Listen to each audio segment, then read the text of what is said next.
torpak şiir dolu hazine. Her addımda tarih, her yerde senet. Bir ülke var yüreklerde yaşayan, Azerbaycan. Taşlarda iz koyup geçen zaman, dağlar danışır susmadan.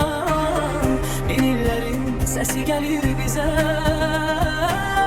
bu torpak yadigar her birimize.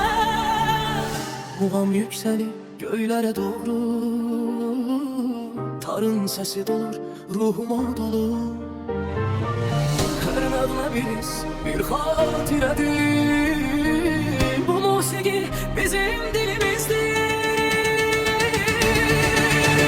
Mədəni xəzinəm gözəl Azərbaycan, sənlə bölünür hər bir ürək, hər can.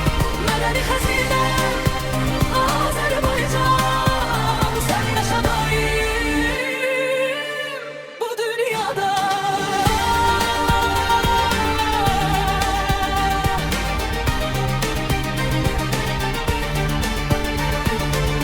Kalçalar ilme danışır, renkler içinde tarih yarışır.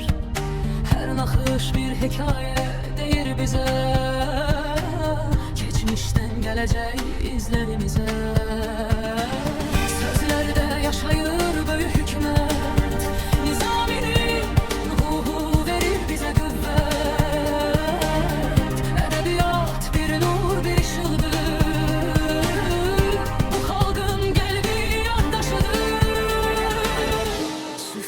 doludur sevgiyle. Dadlar bağlayır bizi bir yere, her yemekte bir hatire var. Bu mətbəx ruhumuzu yaşadar. Mədəni xəzinəm gözəl Azərbaycan, sənlə duyulur hər bir ürək, hər can.